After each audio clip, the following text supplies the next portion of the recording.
Assalamualaikum warahmatullahi wabarakatuh. Kami dari kelompok 13 pengantar psikologi akan mempresentasikan hasil materi tentang berbagai metode terapi yang beranggotakan Anissa Livana, Latifah Siti Sultami, dan Fauzan Bintang.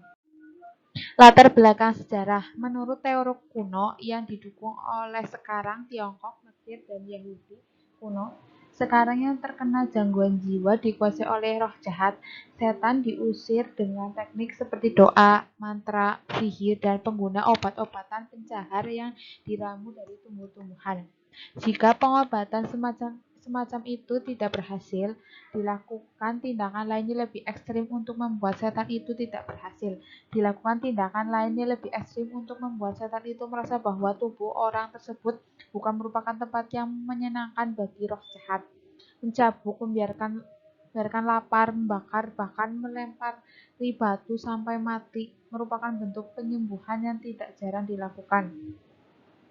Walaupun kebanyakan kasus kerasukan dianggap disebabkan oleh roh jahat, perilaku mistik atau sifat kerasukan dianggap disebabkan oleh roh jahat. Perilaku mistik atau sifat religius atau alim dianggap merupakan akibat kerasukan roh yang baik atau roh suci, dan orang yang menunjukkan perilaku semacam itu dihormati dan dipuja. Selama kurung waktu ini, penderita jiwa diobati oleh para pendeta yang mampu mengusir roh jahat. Kemajuan yang pertama dalam memahami gangguan jiwa dibuat oleh dokter kebangsaan Yunani, Hippocrates sebelum Masehi, yang menolak adanya roh jahat dan menyatakan bahwa gangguan jiwa merupakan akibat adanya kekacauan pada keseimbangan cairan tubuh. Hippocrates dan para dokter Yunani dan Romawi yang mengikutinya mengajukan cara menyembuhkan penyakit jiwa yang lebih manusiawi. Mereka lebih menekankan pentingnya lingkungan yang menyenangkan, olahraga, aturan makan yang baik, pijat, dan mandi yang menyejukkan, di samping cara penyembuhan yang kurang menyenangkan, seperti mengeluarkan darah, menggunakan obat pencahar yang mengekang mekanis. Walaupun tidak terdapat lembaga untuk orang-orang sakit jiwa, banyak individu yang dirawat dengan segala kebaikan para dokter dalam candi yang disembahkan untuk Tuhan bangsa Yunani dan Romawi. Teknik psikoterapi.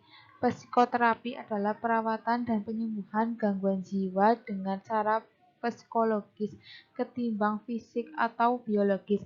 Istilah tersebut mencakup berbagai teknik yang kesemuanya dimaksud membantu individu yang emosinya terganggu untuk mengubah perilaku dan perasaannya, sehingga mereka dapat mengembangkan cara yang lebih bermanfaat dalam menghadapi orang lain. Beberapa pakar psikoterapi beranggapan bahwa perubahan perilaku tergantung pada pemahaman individu atau motif dan konflik yang tidak disadari. Pakar lain merasa bahwa individu dapat belajar mengatasi masalahnya tanpa harus menjejaki faktor yang menjadi penyebab masalah mereka. Walaupun terdapat berbagai pendekatan teknik, kebanyakan metode psikoterapi memiliki cara dasar yang serupa. Teknik tersebut meliputi komunikasi antar dua individu, klien, penderita, dan pakar terapi.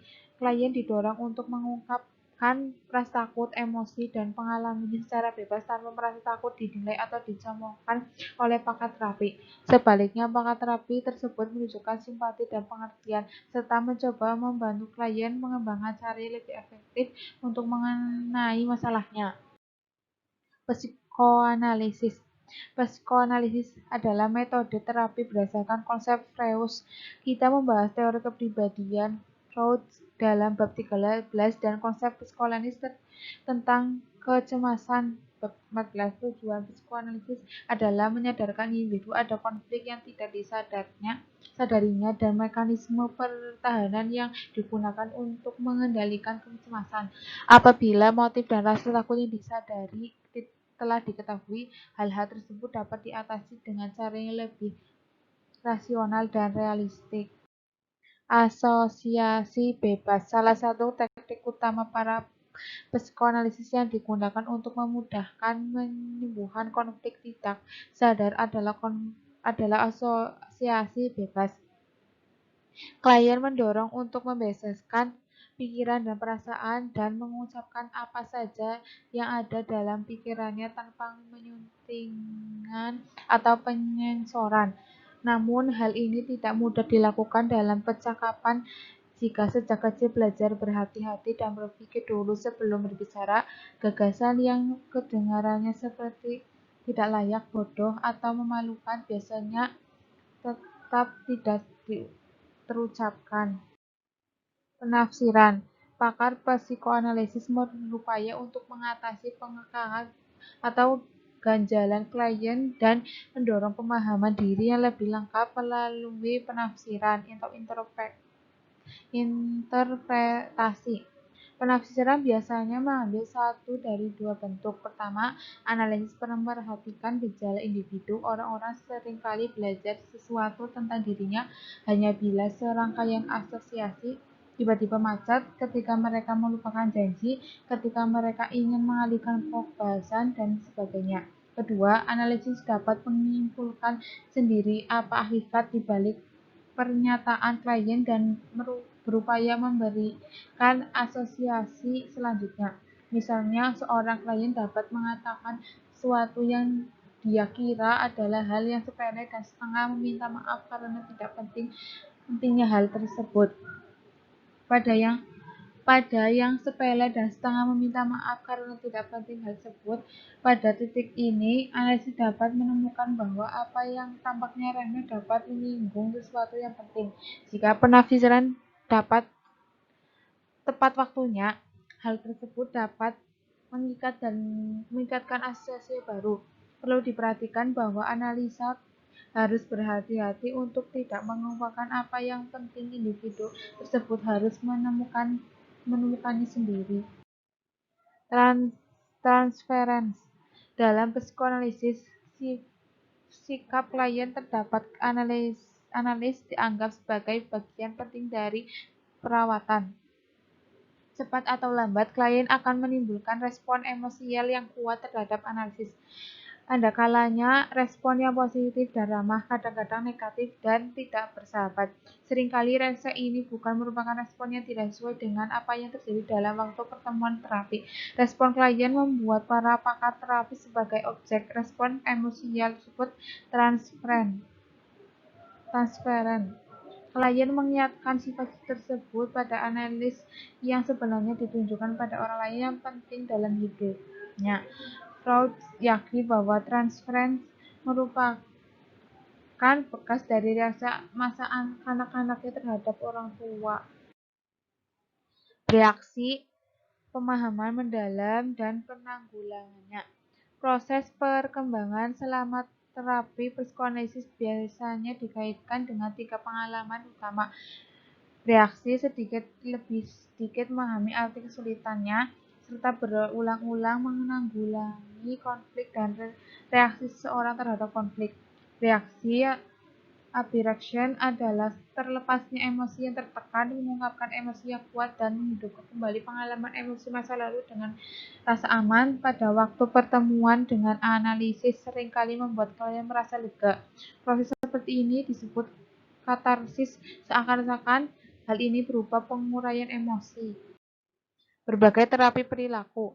Istilah terapi perilaku mencakup sejumlah metode terapi yang berbeda-beda berdasarkan teori belajar. Para pakar terapi perilaku menganggap bahwa perilaku malasui atau maladaptif merupakan cara untuk menanggulangi stres yang telah terbiasa, bahwa beberapa teknik yang dikembangkan dan dalam eksperimen dapat digunakan untuk menggantikan respon melalui dengan respon baru yang lebih tepat. Apabila psikoanalisis terkaitan dengan pemahaman konflik individu masa lalu yang mempengaruhi perilaku, maka terapi berikut lebih memutuskan berlangsung pada perilaku itu sendiri. Penguatan diri. Karena kelainan pakar terapi jarang dapat bertemu lebih dari sekali dalam seminggu akan bermanfaat sekali bagi klien bila ia dapat mengendalikan atau mengatur perilakunya sendiri sehingga kemajuan dapat dicapai dari luar jam terapi. Titik lagi pula jika orang merasa mereka bertanggung jawab atas kemajuan yang dicapai, mereka akan lebih mungkin mempertahankan apa yang diperoleh. Penguatan diri meliputi pemantauan, pengamatan perilaku diri sendiri, dan penggunaan berbagai teknik penguatan diri, hukum diri, pengendalian atas kondisi stimulus, pengembangan respon yang bertentangan untuk mengubah perilaku malah. Seseorang dapat memantau perilakunya dengan mencatat secara cermat jenis stimulus atau situasi yang menimbulkan proses kognitif pada perubahan perilaku. Walaupun prosedur yang telah kita bahas jauh ini berfokus pada perilaku, jelaslah bahwa faktor kognitif macam-macam, pikiran, dan harapan besar. Artinya, dalam menentukan perilaku seseorang dan dalam mengatasi perubahan perilakunya, misalnya 2 orang mahasiswa harus menyajikan makalah pada seminar yang tidak formal. Seseorang di antaranya berkata bahwa dirinya sendiri, wah, seminar itu tentunya menarik, banyak hal yang dapat didebatkan dalam topik ini. Dan pasti ramai nanti komentar teman-teman tentang gagasan saya ini. Pembicara yang lain berpikir, saya tidak yakin bahwa penyajian gagasan saya akan dengan efektif. Banyak mahasiswa pandai dalam kelompok 9 itu, dan saya yakin mereka akan menguji saya mengungkapkannya kelemahan penyajian saya. Jelaskan bahwa mahasiswa yang kedua cemas menghadapi seminar tersebut akan semakin dia memikirkan seminar itu atau merasa akan diuji oleh teman-teman lainnya. Semakin cemaslah dia, pikiran kita mempengaruhi tindakan kita, dan tindakan kita mempengaruhi pikiran kita. Jenis terapi humanistik. 1. Terapi pada klien, 2. Terapi kelompok, dan 3. Terapi keluarga. Keefektifan psikoterapi. 1. Memberi batasan keberhasilan. 2. Mengendalikan variabel yang tidak ada hubungannya. 3. Beberapa faktor umum yang ada pada psikoterapi. 4. Hubungan antar pribadi yang hangat dan saling percaya. 5. Ketentraman hati dan dukungan. 6. Desensitisasi. 7. Pemahaman dan wawasan. 8. Penguatan respon yang sesuai. Berbagai terapi biologis. 1. Terapi elektrokonvulsif dan bedah saraf. 2. Terapi obat. Terapi obat dibagi menjadi 3, yaitu 1. Obat-obatan anti kecemasan, obat-obatan antipsikotik, 3. Obat-obatan antidepresi. Meningkatkan kesehatan jiwa dibagi menjadi 4. 1. Sumber kesehatan masyarakat dan peran para non-profesional.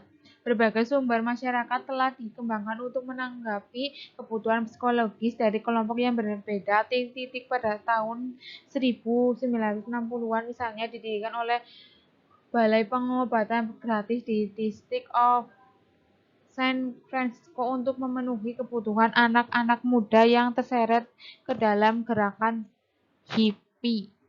2. Intervensi kemelut. Crisis intervention.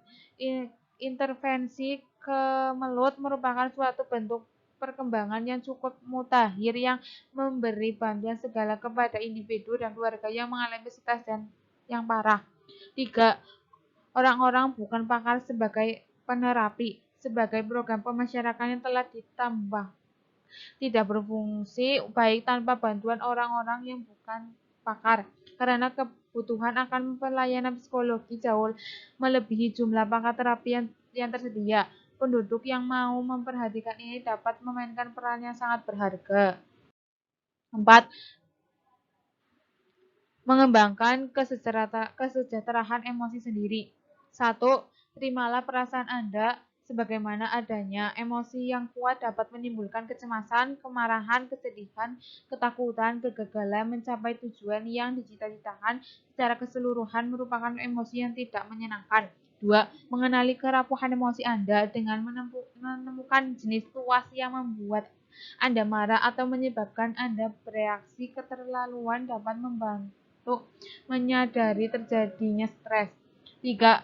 Kembangkan bakat dan minat Anda. Orang-orang yang tidak bergairah dan tidak gembira jarang sekali mempunyai minat. 4. Melibatkan diri dengan orang lain. Perasaan menyendiri dan kesepian seringkali merupakan sumber berbagai gangguan emosi. 5. Mengetahui saat membutuhkan bantuan. Walaupun saran di atas dapat membantu mengembangkan keadaan emosi, terdapat batasan pada upaya memahami dan membantu diri sendiri.